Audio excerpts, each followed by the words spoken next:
Today's daf we're going to be learning is Kiddushin Daf Zayin. Today's daf is sponsored by Sue Talansky in memory of her mother, Ruth Stromer, a Holocaust survivor who died 42 years ago and who would have been so enormously proud of the legacy of learning in her children, grandchildren, and great-grandchildren. And a special thanks to Judy and Gerald Shapiro for hosting me and for allowing me to record the daf in their house in Minneapolis. Okay, here we go. We're going to get started on our daf. Today's daf is centered around Rava. He's going to have a lot of statements and a lot of different things to say about different kind of cases of Kiddushin, and from there we'll get into some other cases as well. I'm a Rava. Before we even start with what he says, I want to go to explaining a few concepts. The first concept we're going to visit today is an arev. An arev is a guarantor. This is somebody who guarantees a loan. They basically say, okay, I took out a loan from you, and here comes a guarantor. They don't gain anything from it, and yet they commit themselves to paying in the event that I don't pay. So the first case is going to be compared to an arev. Amarava, bottom of Zvav Amud Bet. Ten manele ploni ve'ekadesh ani lach. Okay, the aleph there says that in the Hagahot Rabach, add the word ani. If a woman says to a man, Ten manele ploni, give the money not to me, give it to somebody else instead of giving it to me, and I will be betrothed to you. Okay, obviously, then he has to say, right, and with this money that he gives to that person, he's kadshili, because we already said she can't do all the saying. But if, right, Rashi even says, and when he gives it, he says he's kadshili, okay, be betrothed to me. She's mekudeshet. Why is she mekudeshet? Because of the din of arev, midin arev. Arev, what about do we say about a guarantor? This arev, the guarantor, even though they didn't gain any benefit whatsoever, they were mishabed nafshe. They basically committed to take on this responsibility. So, hai ititanami, this woman also, even though she didn't get any benefit whatsoever, she didn't get the money of the Kiddushin that was supposed to go to her, still she agreed to be part of this transaction and become his wife. That was case number one. Remember this case, we're going to come back to it later. We're going to have right now three cases. One is based on arev, one is based on eved knani, which we're going to get to right now, and I'll give you the background necessary before we start. And then we're going to come up with a case that combines both issues. In eved knani is a Canaanite slave. If a Canaanite slave buys his way out, he can basically pay his way to get out and to be freed. Theoretically, not only does he pay his way, but theoretically, someone else could pay his way to gain his freedom. Even though he doesn't pay anything, he actually could still gain the freedom. So that's going to be the basis of the next case. Helach mane. What if, okay, now, this cases get a little bit confusing, so let's focus. What if the husband sent a messenger to betroth this woman, and the messenger goes and says, Helach mane, take this money, but instead of giving her, the woman, the husband's money, he takes his own money, and he says, here's money. So in this case, the husband is not paying any money. So, Helach mane v'hit kadshi leploni, mikudeshet midin eved knani. Because here the messenger said, take this money and be betrothed to the husband who sent me to do this Kiddushin. So in this case, the husband didn't pay anything and yet is able to become betrothed have the woman betrothed to him. Why? Midin eved knani. Just like an eved knani lav afagav de lo kachaser v'lo midi. The eved knani doesn't lose anything. They don't have to shell out the money. And yet they acquire themselves. So, hi gavra nami, this person also. Even though they're not missing anything, they didn't pay anything, he is able to acquire this woman. Okay, so what do we see here? Right, number one, she doesn't necessarily need to gain anything. Number two, he doesn't need to necessarily pay out anything. Now, in both cases, though, the first case, he paid the money, just she didn't get it. It went to a third party. In the second case, she got the money, but it was paid by somebody else. Well, now we're going to get to the third case where she doesn't gain the money and he doesn't pay the money. It's a bit of a strange case, but ten manele ploni ve'ekadesh ani lacha. What if the woman says to a random person, okay, a third party, she says to him, give a manele ploni, give 100 to right? Doesn't matter what amount. Give this amount to my husband, right? She says to the messenger, give money to my husband, ve'ekadesh ani lo, and I will be betrothed to him. So she shells out the money and says, go give money to him, and with the money that you give to him, I will be betrothed to him. Again, he would have to say, when he gets it, right, based on this money. Midin shnehem. So now, right, she's mikudeshet midin shnehem. She is betrothed based on both laws, because what did we say? Arev, lav afagav. So now they're going to start with one by one. Arev, lav afagav de lo kamate hana aliyade, even though she doesn't gain anything, just like the guarantor didn't gain anything, kamashabe nafshe, they committed themselves anyway. So again, ha'ite tanami afagav de lo kamate hana aliyade, kamaknia nafshe. So they start off by saying, well, here, it doesn't matter that the woman didn't gain anything. She's no different than a guarantor who commits even though they don't gain. So she could commit to the marriage even though she doesn't gain. However, midami, but it's not the same as the arev, because arev, dehai de kakanele, kachaser mamona. Well, the one who, what happens here in the arev case, there was someone who gave money, the one who loaned me the money, let's say, you guaranteed my loan. So you guaranteed the loan, but somebody lost out. In other words, the malveh gave money for this. So you as a guarantor committed that you would replace the money, right? Because they paid out money. They were chaser mamona, according to the Gemara. They were, had a loss of money here. So you were committing to kind of fill in that loss when the need became, if I didn't pay the money. But hai gavra kakanele lahai itita velo kachaser velo midi. But now this husband is committing without actually having, right, without losing out on anything because he didn't pay any money. To which they say, but we don't really care that he didn't pay any money because Eved Knani yochiach de lo kachaser mamona v'kakane nafshe. The Eved Knani commits, right, who gets his freedom, and the deal goes through, even though, right, he acquires his freedom, just like this man acquires the woman, even though he didn't lose out any money. But then they say, but that's also not the same. Midami. In the end, they're going to come and say it's a combination of the two. But they're going one by one and then saying, but it's not exactly the same as that case. Hatam, hachte kamakne kakane.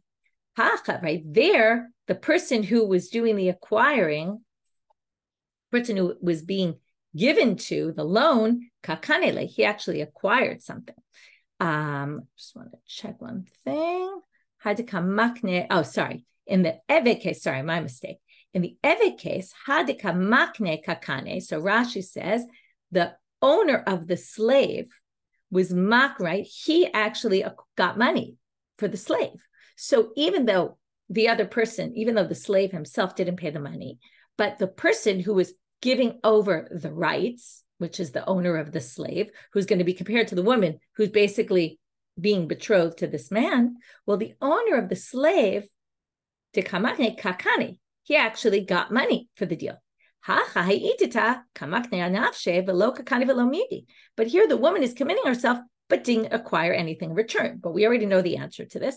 This shouldn't bother us because the guarantor will prove this, that because the Arev case shows that we don't really care if she gains anything. You could still give over rights even though you didn't acquire. This is a very convoluted way of saying what I said from the first line of this third case, which is this is just a combo of both. But again, the Arev case, the guarantor is where she doesn't actually gain anything, but yet she commits herself. In the Eved Knani case, it's he doesn't pay anything and yet he acquires. In this case, neither happens. She doesn't gain and he doesn't pay. Some third party gets the money, right? The case was, she says, give money to my husband and I'll be betrothed to you. So the third party paid the money and, right, the husband gained the money, but not the wife. So this is a combination using both the law of Arev and the law of Eved Knani. Each one kind of proves that each element doesn't really matter. And therefore, even together, both elements don't matter. Even if she doesn't gain and he doesn't pay, it doesn't really make a difference. The sale, or again, it's hard to talk about it as a sale, but this arrangement can work out and everyone commits themselves despite that those elements are missing of him paying and her gaining. So those were the three cases of Rav. Now we're going to have a question that Rava asks. By Rava, Helach maneh ve'ekadesh ani lach mahu. So now he says, what Rava asks, what if we say, take this money, right? So now another person comes along and says, Helach maneh ve'ekadesh ani lach. She says, take my money, and with the money I give you, I will be betrothed to you. Mahu. So again, what do we have here? The woman's giving the money. Now, what do we learn? The man needs to give. But in this case, the woman can give the money and she could be betrothed. Amar Marzutra, well, we don't know yet. We're asking. So Amar Marzutra, Mishmei de Rav Papa, Mikudeshet. Marzutra says in the name of Rav Papa, this woman is betrothed if she gave the money to the husband. Again, he would have to say, after he gets it, Harat Mikudeshet li, okay? And that could work. So Amarle, first of all, there's a machloket rishonim here about the Rashba says that if she gave a gift and then he said, Harat Mikudeshet li, with this gift, it would work, okay? Because that's like this case. But the Rambam and the Rif say, no, it's not really like this case. Because in this case, she said from the beginning, I'm giving this to you because you're going to betroth me with it. Okay, I'm giving it to you so that you betroth me with it. Only if she mentions the betrothal from the beginning would it work. This is a good example of where the Gemara gives a particular case, and the question is, how specific do we get about the case? Do all the details have to be in place, or was it just kind of mentioning that, but it doesn't necessarily mean that that has to be the case? And that's what leads to this debate. But let's go and understand why he thinks that this works. Amarle Rav Ashi l'Mar Zutra in Cain. Rav Ashi raises a separate problem to Mar Zutra, and he says something doesn't jive here. Because in Cain, Havelei nechasim sheyesh lahem achrayut, niknim im nechasim she'en lahem achrayut. The question is, what creates the kinyan here? The kinyan really is the passing over of the money from the woman to the man. Normally, the man passes the money to the woman, and with that, the woman becomes acquired to the man.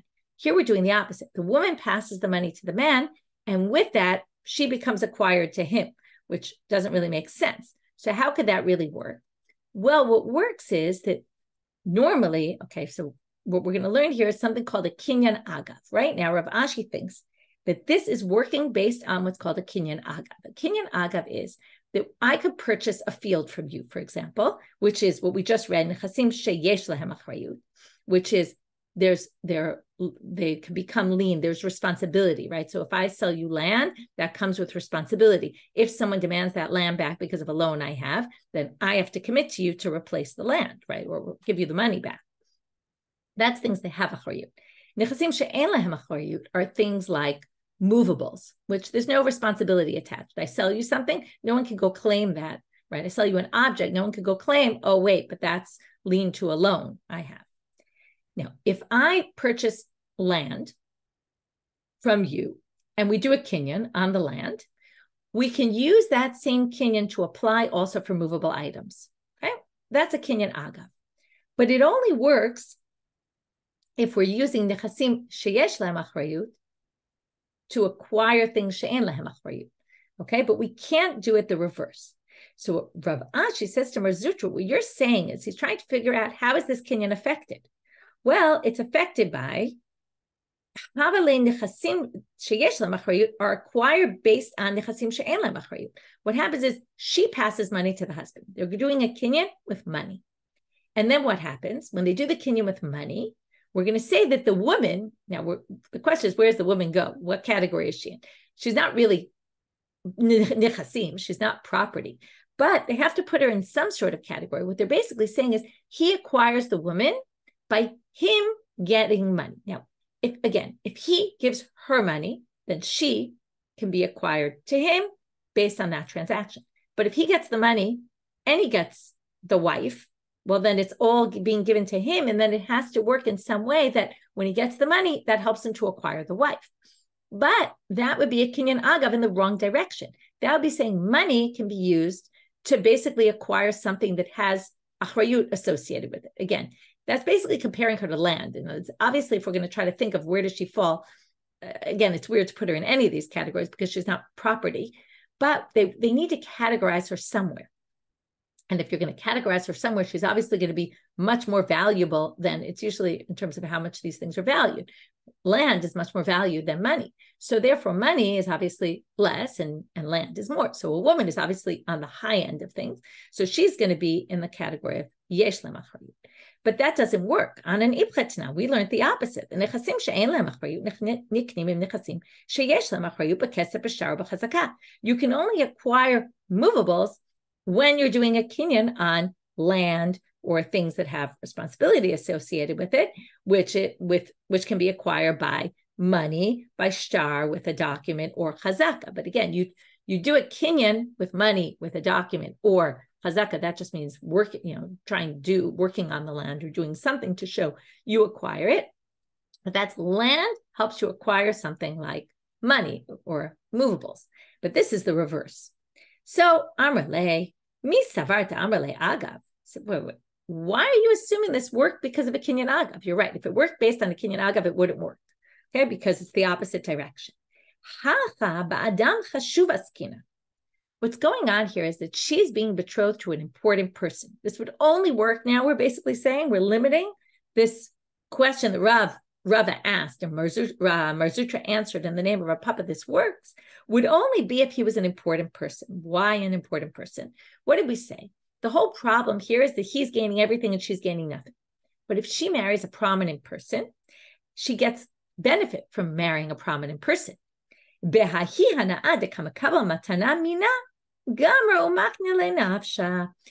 the issue? If she's marrying a prominent person, she's gaining from this. And when she's gaining from this, she then, based on the gain, again, it's not a physical gain, but it's a gain of, oh, I married a prominent person. She then basically agrees to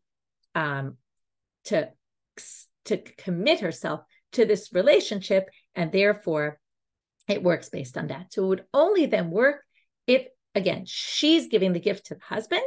It only works if he's a prominent person. Itmarnami mishmei de Rava. Now another statement, I told you this is all going to be about Rava today.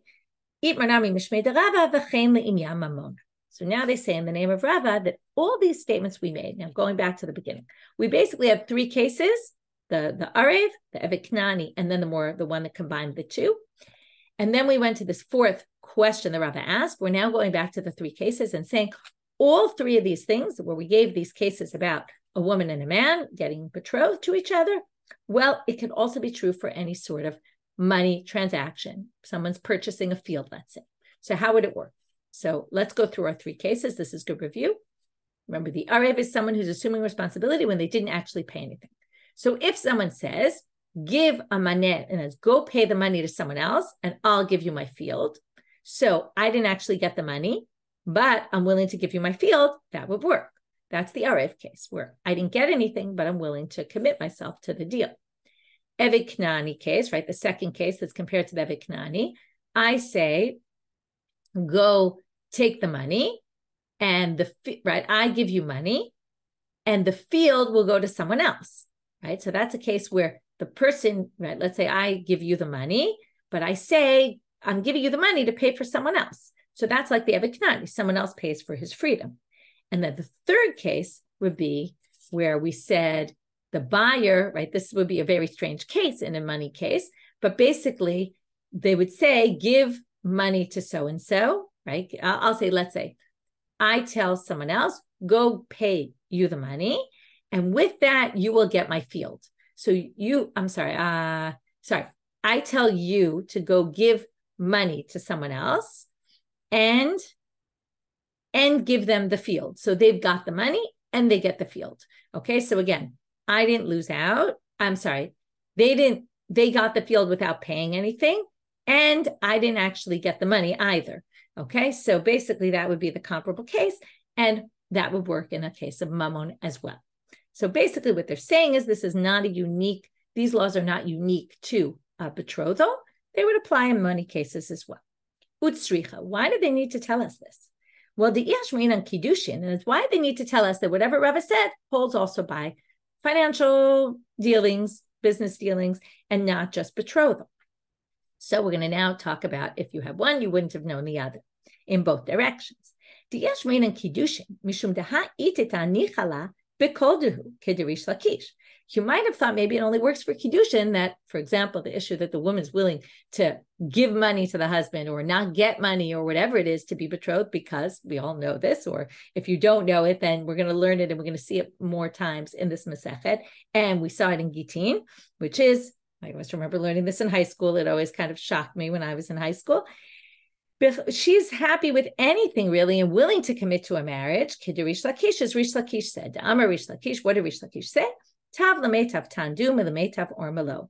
A woman would always rather be married than to be on her own. Okay, women would prefer marriage to anything else. And that statement perhaps is still true today, right? What they usually use it to show the woman would rather get married more so than the man would like to get married.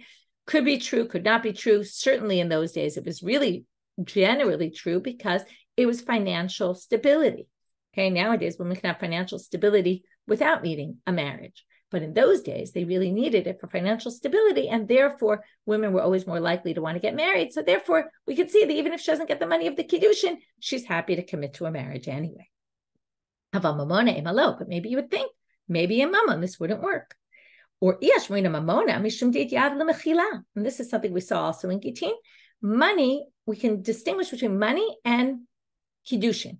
Kiddushin is entering you into a relationship of Isur veheter. What does that mean? It means that now she's betrothed, she's forbidden to all other men, whereas before that she was theoretically open and permitted to all other men. So in a mammon case, you can always just say, oh, I don't need this money. I can always be mochel and say, yeah, it's true, I should be getting this money, but I don't really care. But when it comes to Kiddushin, you can't just say, I could change my marital status, I don't really care. I'll just say, I'm not married, or I'll just say, or the husband will say, I'll just say you're permitted to everybody. I don't really care. You can't do that halachically. So therefore, you might have thought that by Kiddushin, maybe this wouldn't work. Sricha, and therefore it was needed to tell you, no, it even works for Kiddushin. Another statement of Rav, Amar Rav, Hitkatshili lechetzi. This is also a sugi we saw in Gittin. He says, you're betrothed to me to half of me. Mikudesha, that works. But chetziech mikudesha, the ana mikudesha. But if he says, half of you is betrothed to me, that doesn't work. So Amar Abai, we don't yet know why this is. Amar Abai leRava, Mashna chetziech mikudesha li de'ena mikudeshet, isha amar Rachmana v'lo chetzi isha. I don't understand, says Abai to Rava. This case of half of me is chetziech, half of the woman is betrothed to me, doesn't work because the Torah says ki ikach ish isha. He takes a woman. He takes a full woman, not half a woman. But hachinami ish, but the same thing. Ish amar Rachmana v'lo chatzi ish. It should go in both directions. But you can't say I'm betrothing half of me to you because it says ish, which would be a complete person. To which Rabbi explains, no, I'll explain to you the difference. Amarle hachi hashta, that's not a fair comparison. It doesn't all matter. This isn't based on the pasuk that says isha, and therefore it also says ish, and it can't be half a person. Hatam itita lebeit shrei lo chazia. A woman can't be betrothed to two men. So therefore, if he says, I'm betrothing half of you, that means that half of you is free to marry someone else, and that's just not true. Ela gavra, milo chazia lebeit shrei, but can't a man theoretically marry two women? So when he says, half of me is betrothed to you, what he's really saying is, hachikamar, what he's saying is, hachikamar la, this is what he's saying to her, if you want to marry someone else, you can. So, I'm sorry, he's saying if I want to marry someone else, I can. What he's basically saying is, I'm betrothing half of myself to you, but I'm leaving open the possibility, I'm letting you know right from the start that I might take another wife. Okay, now, the whole thing of polygamy wasn't really practiced in those days so much, and there's many who try to prove that from all these sources. This is really kind of a theoretical case for the most part. There were cases where maybe he did take more than one wife, but most of the time really not. But yet this is at least saying that in a theoretical sense, he could be saying to her, I'm leaving open the possibility that I want to marry someone else in addition to you. But it can't go the other way. So Amalei Marzutra, Rav Mary the Ravina. Now he says, but I don't understand why this doesn't work. When he says, I want to be betrothed to half of you, which basically, and as half of you is betrothed to me, which can't be true because the whole thing of her has to be betrothed. Half doesn't make any sense because she can't marry anyone else. So that's not a good statement of betrothal because he's really only betrothing half and there is no such thing. Why don't we just say that when he betroths half, he really, even though he used the language of half, it really means the whole thing. Now, why would we think this? If he said half, Well, they're going to prove it from a different braita in a totally different context when it comes to animal sacrifices. Milo Tanya, does it not say in a braita? If you say the leg of this animal will be a korban ola, a burnt offering, tehi kula ola, the whole animal is. And the one who says this actually doesn't work, because you just said the leg and it really would have to be the whole animal, that would only be if you said a leg, because if you cut off the leg of the animal could still survive. But if you said a part of the body that, let's say you said half the animal. Now, if you cut half the animal's going to die. Then you actually would mean havia kula ola. Even the one who says the regel doesn't mean the whole thing. If you say half, and basically the animal will die if you do half, then since their life is dependent on it, you actually mean the whole thing. So when you say a half a woman, it should, according to both opinions there, it should spread to the rest of her body and mean the whole woman. So they're going to say right there, therefore, I don't understand why this doesn't work. To which the Gemara says, no, that's not a good comparison. Midame, is it really like that? Hatan behema, hachadat acheret halu. And this case has someone on the other side. There's a woman with an opinion. She's not an animal. You notice, by the way, the Gemara keeps saying, she's not like a slave. She's not like an animal. You almost feel like the Gemara is trying to prepare you for the fact that the next few Mishnayot are going to say, just like Haisha Nikneit, the slave is acquired and the animal is acquired. And they want to make you understand that there's distinctions between these cases. So a woman, right, when they do it to the animal has no say in the matter. But when you do it to a woman, she has a say in the matter. And therefore, what does that mean? It means that when he says half of you is betrothed to me, she might think that the other half is not betrothed to him. And she might say, well, I don't want a relationship like that, or this doesn't make any sense to me. And she might not really be wanting to be part of this, or she might not understand what's going on. And remember, she has to go in willing. So therefore, since there's someone on the other side, that's why this doesn't work to say, oh, really, we're just going to say it covers the whole person. And then they're going to make a better comparison. It's much more similar to this case, where we're going to have dat acheret. Okay, what's that? Ta'amar Rabbi Yochanan. Behema shel shnei shutafim. Let's say we have an animal who belongs to two owners. Hikdish chetzia. Now, what if I'm part owner? I sanctify my half. Now, what's the problem? The other half doesn't belong to me. And there's dat acheret because there's an owner on the other side. That's why this would work perfectly, because here you're going to see it doesn't spread to the other half. And even if I acquired half, and I'm sorry, I took my half and I sanctified it to the temple, which basically means since I can't bring it as a sacrifice, we're going to get back to this. What I really sanctified is its value to the temple, which is called damim, the monetary value I have to give to the temple. And then I bought the other half, let's say. So I sanctified half, which basically means I took its value to the temple. I can't sacrifice because I don't own the whole thing. Then I bought the other half. Now the whole thing is mine. Vikdisha. And then I sanctified that half. Now I actually have an entire animal that maybe could be sacrificed. Well, let's see what they say. Kedosha, the whole thing is sanctified because I acquired it all and sanctified half first and then the other half. But I can't sacrifice it on the altar. We'll see why in a minute. I can take this animal. If I say, instead of this animal, I'm bringing a different animal to the temple, okay, I can do that, meaning it's effective. Tmura is a whole, well, we're not going to get into all the details, but tmurato ki yotzeva, you're not really allowed to do that, but if you do it, it's effective, because you can't switch an animal that you're supposed to sacrifice for a different one, but if I do, it's sanctified. But the one who comes in its stead, it has the same status. Just like I couldn't sacrifice that one on the altar, I can't sacrifice this one either. So now the Gemara, and then this case would be more like that, where we see the half didn't spread to the whole animal because there was dat acheret, there was another owner at the time, and that's why. Now we're just going to get sidetracked and explain this case a little better, which is Shema Minatzlach. We're going to learn three things from here, and with that we move to the second side of today's daf, which is going to be a lot simpler than the first side. Shema Mina Baalei Chayim Nidchim. What we learn from here is if you have an animal that you designate to the temple to be normally when you designate an animal, it's supposed to be for sacrificial purposes. But for whatever reason, it can't be used for sacrificial purposes, like this case. It's nidchim, it's pushed off, meaning it can, and it's basically cast away, you could say. It can never be sacrificed down the road because it was, at first, couldn't be used for the temple. And then even if it could be used to be sacrificed, which like in this case, I did half, I didn't own the other half, it couldn't be used. That basically meant it was rejected by the temple. Once it's rejected, it can never be accepted. So even once I'm a full owner, I can't bring this on the altar. That's what we saw before.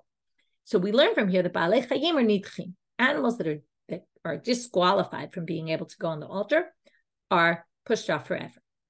Ushma mina, and another thing you can learn from here, dichoy meikara havi dichoy. Dichoy meikara means that when the moment I sanctified this, it was already disqualified, as opposed to, let's say, I sanctified it, then it became disqualified. You might have thought maybe only then it's pushed off forever. But even if it was disqualified from the get-go, here it was disqualified when I was only a half owner, I didn't have the power to put it on the altar. So as soon as from the moment I said this is sanctified, it already was no good to be sacrificed. That also counts as dichoy. It's also rejected and can never be accepted. And shmamina yesh dichoy b'damim. Not only that, we learn that there's dichoy even by something that only the financial worth goes to the temple and not that it can be sacrificed. Because this was something that from the beginning, when I sanctified it, remember, what I only meant was, or the only thing I could have actually done was sanctify its value, not like there's two ways to sanctify items to the temple. Either gufo, it's the body of it. Like, for example, I sanctify an animal, I bring it as a sacrifice on the altar. That's gufo. But this one was only for damim, and yet only its value. And yet it was rejected because when I ended up owning the whole animal and theoretically could have sanctified its body, the whole thing, then I couldn't anymore anyway because it was already rejected, even though from the start, right, it doesn't matter from the start, but when I sanctified it, I was really only sanctifying it for its value, yet that still rejects it from the temple. It could be rejected from the temple even if I only sanctified its value. Now we're going to start another question of Rava. I told you today is all Rava, by Rava. Chetziach bechatzi pruta. We're continuing on this half. If he says to her, so half, we already said, if you say I'm betrothing half a woman, it doesn't work. What if you say I'm betrothing half of you with a half a pruta, and chetziach bechatzi pruta, and the other half of you with a half a pruta. So basically, he's betrothing the entire woman with a pruta, but he splits it into two halves. So comes Rava's question, Mau, what is this? Does it work? Is it effective? Kevanda amarla chatzi pruta paska. Because he uses his language of a half a pruta, then he's separating into as if these are two separate transactions. So and then basically we have a transaction, a betrothal, which is only a half a pruta, which doesn't work. O dilma moneva holechu, or is it more like he's counting the first half with this half pruta and the second half of you with the second half pruta, and then we look at the two parts as a whole. So which one is it? And intim tzilomar, this is the classic style of questions, which is if you're going to answer that question with this answer, I'll have another question for you. Intim tzilomar moneva holechu, that he really is just continuing. I'll give you another question then. So if that case would work, what if he says, chetziech bepruta, v'chetziech bepruta mau? If he says, though, in the first case, there was only half a pruta. We all know you can't do a betrothal with half a pruta. But if he says, I'm going to take half of you with one pruta, which could be a full betrothal, not the half part, but the pruta, yes. And the other half with a pruta, mau, do we say, kevan de amar la bepruta, upruta pascal milte? Since each half had a pruta associated with it, then it's as if each one is separate. And then you say it doesn't work because he only said half of you, which we know doesn't work. O dilma, kol biyome moneva holechu. Or do we say, as long as he made the statements within the same day, he's obviously still continuing and saying, half of you with the pruta, half of you with another pruta. Basically, it was a betrothal with two prutot. He just split up exactly how he was saying it. Furthermore, Rav is going to ask, Imtim talomer kol biyome moneva holechu. And if you're going to say that, as long as it's the same day, it works, and we assume he's just continuing. Well, what if he says today this whole statement, but what he says is the following. Chetziech bepruta hayom. I'm betrothing you with this pruta, half of you, today. V'chetziech bepruta lemachar.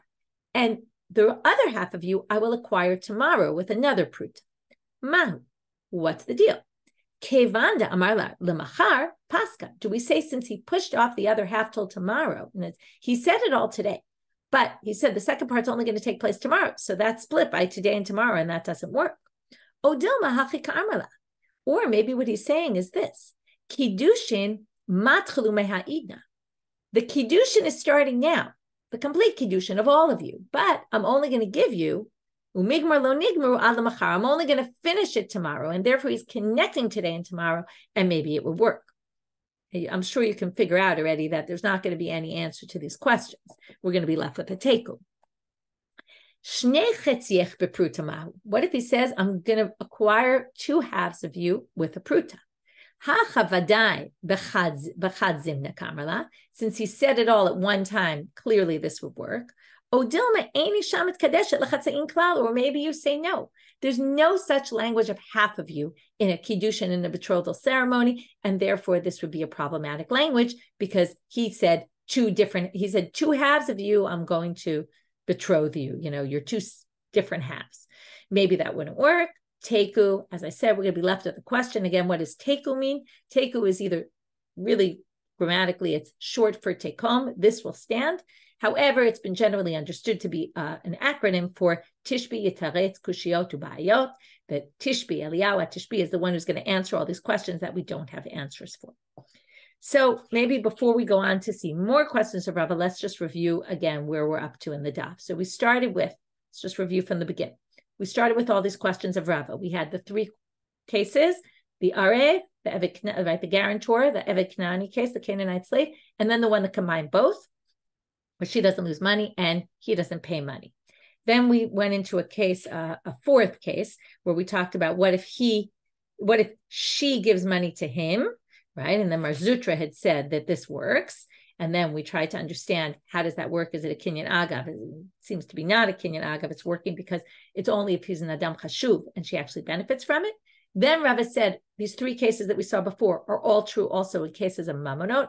Why do we need kiddushin and mammon? Well, each one taught us something unique, right? That you might have thought, even if you have one, you wouldn't necessarily learn the other. And then we started with all these cases. Rava started with cases of, if he says, half of me is betrothed to you, that works, but half of you is betrothed to me, wouldn't work, because there's no such thing as a half a woman being betrothed. Then we asked, why wouldn't that be the same as the animal? And then we said, because the animal doesn't have their own opinion, it would be more similar to 2 owners who shared an animal, and one sanctified his half. And then we learned all sorts of laws about dichoy and how that works. And then we went to the slew of questions of Rava, and we're going to continue with the slew of questions. But the first slew of questions was all about half of you with half a pruta, half of you with the whole pruta, half of you today and tomorrow, and all these different questions like that. Now we're going to continue with these types of questions. By Rava, Shtei benotayich l'shnei banai. You have 2 fathers, and they say to each other, we're going to betroth 2 of your daughters to 2 of my sons. Bepruta, with 1 pruta, mahu. What do we say here? Batar noten umakabel azlinan v'ha'ika mamona. Do we go by the giver and the one who accepted it, which is you need a pruta. But here, right, you need a pruta for each betrothal, or is it enough that if the 2 fathers make the deal, then each father, one father gave a pruta, one father got a pruta, and that would be enough for, even though it's 2 betrothals, right? Which is a little bit strange because, first of all, there's no such thing as a father betrothing a son if the son is a minor. Father can accept betrothal on behalf of his daughter who's a minor, but a minor son doesn't get betrothed in that way. He has to be a gadol. So the Rashi says we're talking about a gadol here, which then it's a little bit strange, right? Rashi says l'shnei banai v'hem gdolim v'asau shaliach lekadesh. The father's just a messenger, which is a little bit strange because he's the one accepting the money. It sounds like if one messenger accepts the money on behalf of 2 people, it actually is considered like one, at least in this section of the question. This isn't an answer. It's not an explanation. It's just suggesting that there's one person accepting, even though really he's accepting on behalf of 2 people. So anyway, do we go by that? And that there is a pruta here. Or do we go by the people who are actually getting betrothed? And here we don't have 2 people. We don't have a pruta for each. We have a half pruta for each betrothed. Teku. Again, no answer. By Rav Papa. Hey, now we're finally done with Rava's questions. We're now moving on to Rav Papa. Rav Papa asks a question, which is going to sound funny at the beginning. Bitcha uparatcha bepruta. Somebody says, your daughter and your para, I'm going to acquire for a pruta. I'm going to acquire your daughter and a cow for a pruta. Mahu. Miam. Now, when they do this deal and he passes the pruta, so a woman can be acquired with a pruta. So can an animal. So now the question is, miam rinan. Well, not really. Usually you acquire a para, an animal, by pulling, mishicha. So since he gave money, the question is, miam rinan bitcha b'chatzi pruta uparatcha b'chatzi pruta. Did he mean, I'm giving you half a pruta for the cow and half a pruta for the daughter? O dilma bitcha b'pruta uparatcha b'mishicha. Or I'm giving you a pruta for the betrothal, and then I'm going to pull the animal, and that will be acquiring, I'll pay you the money later. So teku, we don't know. So obviously, if it's half-half, it won't work because she doesn't have a pruta here for the betrothal. If it's all the money goes to the daughter, then there actually is. By Rav Ashi. Rav Ashi asks the question, what if you say, your daughter and your land I'm going to acquire for a pruta? Did you mean bitcha b'chatzi pruta v'karka'acha b'chatzi pruta? Did you mean you're acquiring the daughter for half a pruta and the land for half a pruta, which obviously wouldn't work for the daughter? O dilma bitcha b'pruta v'karka'acha b'chazaka? Or did you mean I'm going to acquire your daughter with a pruta? And one of the major ways to acquire land is by doing some sort of action on the land to show ownership. I'm going to go do that to show you that I'm acquiring it. The money of the pruta was only for the daughter. Teku. So we don't know. Hahu Gavra, we're now going to have a story, de'akdish, or maybe a case, if there was a guy who, de'akdish b'shiran, he betrothed a woman with silk clothing. Rabba Amar lo tzricha shuma. So there was a case that happened, it actually was a case. Rabba said, you don't need to assess the value of the clothing. Rav Yosef Amar, tzricha shuma. Rav Yosef says you do need to assess it. So now we're going to try to figure out what this machloket is all about, and that's going to end our daf today. Ida amar la b'choldehu. If you say it was any amount, that in other words, he said, I'm giving you a piece of clothing without specifying what it was worth, and that's, I'm betrothing you with that. Nobody thinks that this needs assessing. It's clearly more than a pruta. No silk clothing costs less than a pruta. So what's the machloket about? Well, it's not really ida amar la chamishin v'lo shavu chamishin. What if he said, I'm betrothing you with the silk clothing that's worth 50, but it wasn't worth 50? Well, also there's no machloket. Halo shavu. Well, it's not worth 50. And basically he didn't keep his word. He said, I'm betrothing you with something that's worth a certain amount. It wasn't worth a certain amount. That's not Kiddushin at all. So kipligi, what's the machloket? De amar chamishin v'shavu chamishin. He said it's worth 50 and it was worth 50. However, so what's the machloket? Well, Rabba Amar lo tzricha shuma da shavu chamishin. He says it's worth 50, so you don't need to assess it. It's obvious he's keeping his word. Rav Yosef Amar tzricha shuma kevan de'itita lo b'kiyeh b'shuma lo sam chadata. The whole issue with Kiddushin, as we said before, is she has to agree to it. Now, if he says, I'm giving you clothing that's worth 50, and it is worth 50, but she might not know that. So you need to bring someone to assess it, to evaluate, is it really 50, so that she knows that he's giving her what she's deserving of. Here you see these intelligent women who make sure that they know what's going on here and that they're not duped into something. And therefore, she might not agree unless we actually bring someone to assess. So that's why Rabbi says it needs Shuma to see if it really is worth that, and therefore she'll actually be accepting it wholeheartedly.